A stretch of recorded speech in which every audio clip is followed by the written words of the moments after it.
Welcome to Uncharted Entrepreneurship, brought to you by EO Minnesota. Go to eonetwork.org to learn more. Welcome to this episode of Uncharted Entrepreneurship. Today I have Alfredo Mathew III. He is the co-founder of ESO. Alfredo, go ahead. Both are good. Yeah, go ahead, do an introduction for yourself. Tell us your day-to-day role and one of your passions. So I'm the co-founder of ESO Ventures and the founder and CEO of SPCC One. I'm a founder, right? Probably like many of the folks on your podcast. I love starting businesses, but I have not always been a founder. I was a former educator, former nonprofit leader in California in the Bay Area. And my day-to-day is I do business development. I do strategic partnerships. That's what I love most. I love, connecting all the dots between public and private systems. I really like taking something from a concept, getting it off the ground, getting it to the place where it's ready to scale, and then that's someone else's job. I'm a founder. I'm not an operator. I've learned this about myself. I like hard problems that always have a social element to it. I need to be doing something that is not just about me, but is something about the community and about the world. That's awesome. And a passion in life outside of that?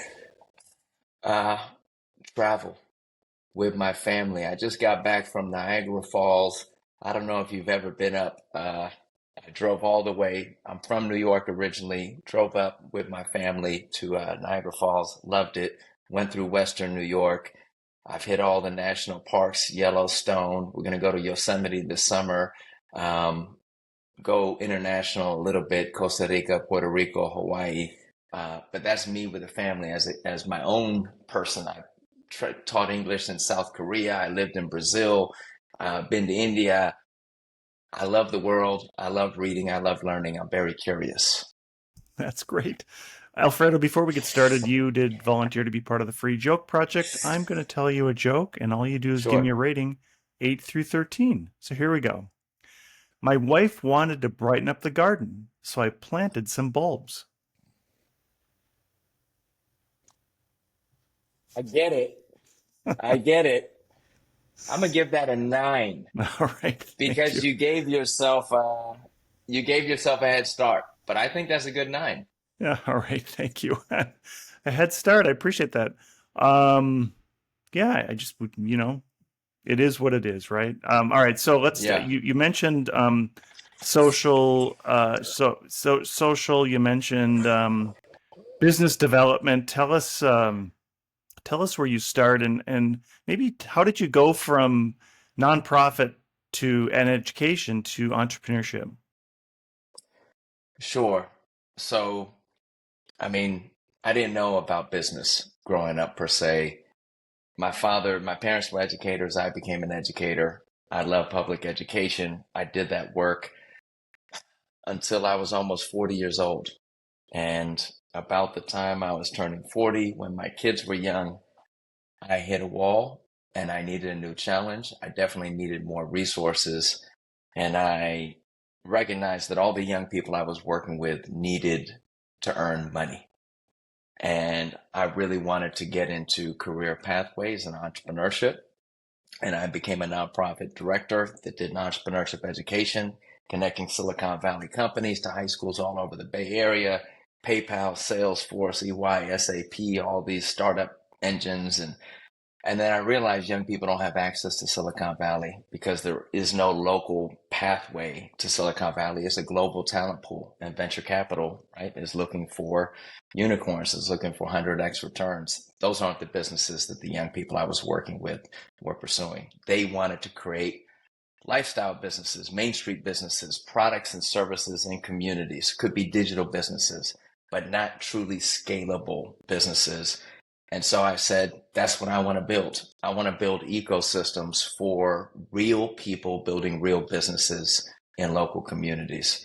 And so what entrepreneurs do, if you see an unmet need and it's not being done, and I don't believe it can be done as a nonprofit, I believe it needs to be done as a market private solution. I started working at the intersection of education, workforce development, and entrepreneurship. During the pandemic, I had an opportunity to get a contract with the city of Oakland to activate the MacArthur Corridor, which is a part of East Oakland, a historically Black community in East Oakland, and everyone wanted to start businesses. We ended up writing legislation, we built partnerships with philanthropy, we got contracts with community colleges, and I took a $5,000 contract, turned it into $22 million in contracts in 2 years from 2020 to 2023. And that's what I like doing. Here's an intractable problem. It's going to require resources from the public sector, from philanthropy, and definitely from the private sector. And how do we stitch kind of things together, and how do we create something that can become a flywheel? So that's what I really like. And then that hit a wall, and now I'm working on new stuff. Yeah, in our green room, we talked a little bit about combining or putting people together, enabling people to do things, and we also talked about AI and how AI is having an impact. And I had a rant. I have a rant on LinkedIn today about the fact that people think AI will replace everything, and that you'll just be a solo operator without a team. And tell us a little bit about your thoughts on the need for a team and the need for humans to maybe participate in the process of business. Yes, there is no purpose to create power, value in a vacuum. AI is an incredible tool. The internet is an incredible tool. This podcast is an incredible tool, but it literally is just a tool, right? Humans, I love our species, right? We have developed all of these tools, but one of the things that I'm concerned about is we kind of have lost our way, because I don't believe that meaning or value can be created alone. I believe that we create meaning and value in community. We create it with other people. And there are a lot of stakeholders that go into creating a business. Your customers, your employees, your investors, your advisors, your community, all of that makes a great, compelling business. I'm not in business because I just want to go to my computer and I want to put in a bunch of prompts and I want to write code and I want to do this. I'm in it because I want to learn and I want to grow and I want to have an impact on the world. And I know that I cannot have an impact on the world without being a part of the world. That's a part of my local community and globally. And I am very concerned about the consolidation of wealth. And I'm very concerned about the bifurcation of like large companies going up here and lots of small companies not able to compete because we're competing against platforms and monopolies. And I know that your audience is a lot of successful entrepreneurs, a lot of people who have built $1 million enterprises. And that's where we need more business owners to go. We need, if you're not generating $1 million in revenue, it is very difficult to create a quality life for your family. It's very difficult to get to some economies of scale. But $1 million enterprises are competing against billion-dollar enterprises. And I just see those billion-dollar enterprises sucking all of the value out of the marketplace. And that's not what I want to. I want to see the value stay at the mid-size and the ground level, because entrepreneurship is incredible if there's access to opportunity. Yeah, and the irony of that is that big business right now, these larger tech companies even, are requiring people to come back to work for 2, 3, 4 days a week even. And there's a reason, because of community, in why they want people to be together to do things and not in silos, right? So maybe talk a little bit about, as an entrepreneur, as having all these tools, when do you draw the line at, I can do everything by myself with my ChatGPT, or I do need somebody to help me with something? Well, I don't do anything by myself, right? And that starts with, right, where we're talking, I would not be where I am if I didn't have my family and if I didn't have my family support. As an entrepreneur, It is ups, it is downs. You think that, oh my God, I'm taking off. This is going. The market changes, things change. You got to go in another direction. So, one, you yourself need a support system and a supportive community. But two, as I'm building businesses and I'm refining ideas, ChatGTP it is a mirror. It is not a very critical mirror. It thinks everything I do is incredible, and all it's doing is giving me back whatever I'm giving to it, just with a little more polish and refinement. It's just synthesizing stuff. It's not adding anything new. I do a lot of writing. I do a lot of reading. I do a lot of thinking. I'm trying to chart new territory. ChatGTP is not going to find the blue ocean. ChatGTP is where everyone is putting in the same prompts, doing the same things. I need to go into the real world. I need to talk with people, and my colleagues make me better. My colleagues have always made me better because they challenge me. They don't think everything I do is great. They think that this could be better, that could be better. And that's right. Steel sharpens steel. Competition is good. That's also why I believe that we need more small and medium-sized businesses, because we can compete against each other. We can make each other better. If there's only one GPT, if there's only one search provider, if there's only one online retailer, that's not competition. That's not going to make us better. That leads to decadence and ultimately to, a smaller economy. Yeah, there's so many good points in there. One of the things that you had mentioned is just giving pushback, and I think that another part of my rant this morning was that your team will give you pushback on a bad idea because they have that institutional knowledge to know what has worked in the past. And me, let's just say I'm a visionary and I do come up with a ton of ideas. I know that they're not all great, but you do need that no person every once in a while to sort of get you going back in the right direction. Talk a little bit about the idea of getting feedback from your team building, and then the idea of how community and diversity help in building a more positive or a more productive business environment. Sure. I got advice early on from an entrepreneur who said, you need different animals on your team. You do not want a team where everyone looks and thinks alike, because you're not going to get, right, Abraham Lincoln, that team of rivals. That is, I'm the business development person. I like doing the visionary thing.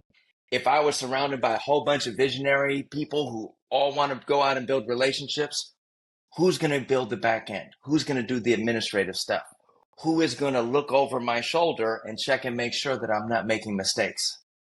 I need that. I need a break. I need someone who's more operational to balance me out.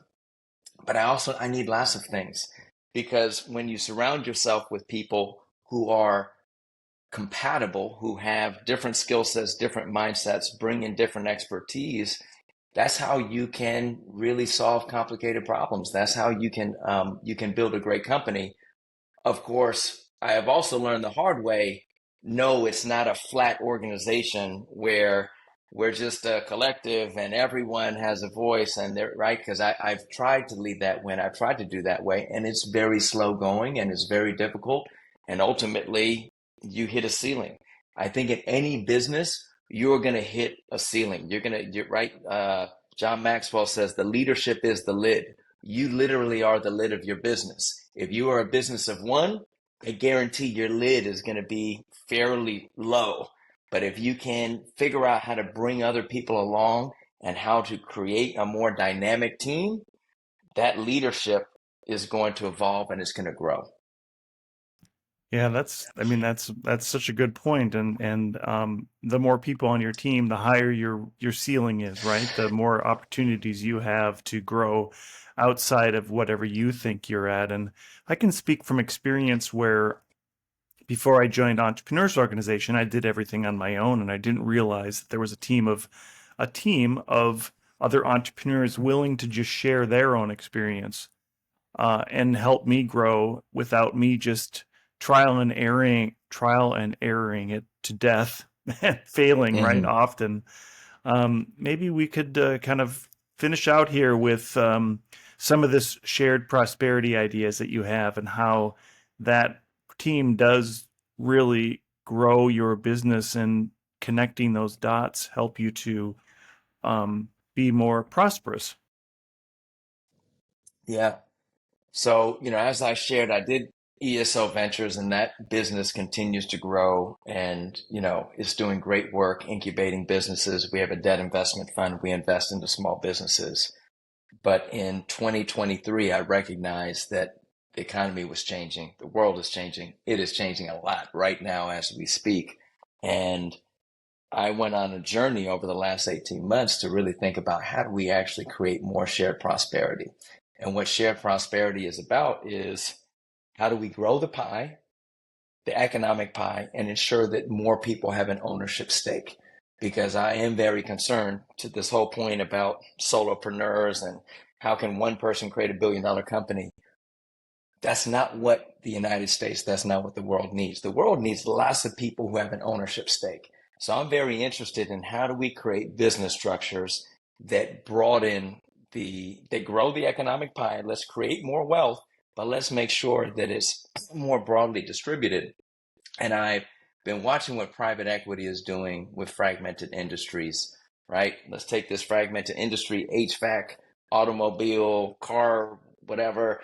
Let's buy them all up. Let's put a backbone to it. Let's scale it, and then let's exit. And I want to do that too, but I don't want to extract all the value out of the small businesses. I really want to see how we can look at fragmented industries. The first one I'm looking at is residential electrification in Northern California. I'm interested in chiropractic practices. I'm interested in all kinds of small fragmented markets where small businesses that have something that are in existence, that have some value, can come together into what I call a community corporation. How can we get them access to contracts and capital so they can grow? And how can we compete against larger enterprises? I've learned the hard way, small businesses cannot access capital the way larger businesses can. Small businesses cannot access B2B contracts the way larger businesses can. So how do we aggregate businesses to compete against larger players, but ensure that the smaller businesses keep an ownership stake in what they're building? That's a beautiful statement that you just made there. Thank you. Yeah. Alfredo, we have a few minutes left, and as we close out the podcast, I give everybody a chance to do a shameless plug about anything they'd like. What would you like to plug today? If you are interested in any of the things I've been talking about, I encourage you to watch my recent TEDx, Manifesting an Economic Engine for Shared Prosperity. That will give you a sense of kind of my history and kind of what the big idea that I'm promoting, and just reach out to me. Alfredo at SPCC.one. You can check out my personal website, alfredomathew.com. Reach out, because I am very interested in meeting other entrepreneurs, other business owners. I want to figure out how we can ensure that we're both prosperous and democratic. That's great. Alfredo Mathew III, thank you so much for being here. It's been such a great conversation. Brent, I greatly appreciate the opportunity.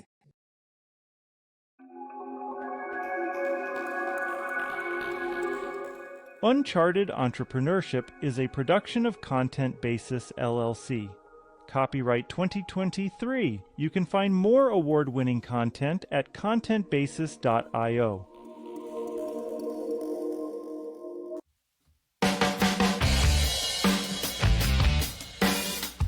And that wraps up the latest edition of Uncharted Entrepreneurship.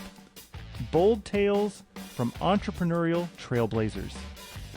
I'm your host, Brent Peterson, signing off after an incredible fireside chat with one of our intrepid trailblazing guests. Their first-hand perspective on conquering the unexplored wilds of business is just a taste of the rare wisdom you'll discover from pioneering entrepreneurs on this show. I also invite you to join me each week for insider commentary on the startup scene and digital marketing landscape on my Talk Commerce podcast. You can find Talk Commerce wherever you download podcasts or go to talk-commerce.com.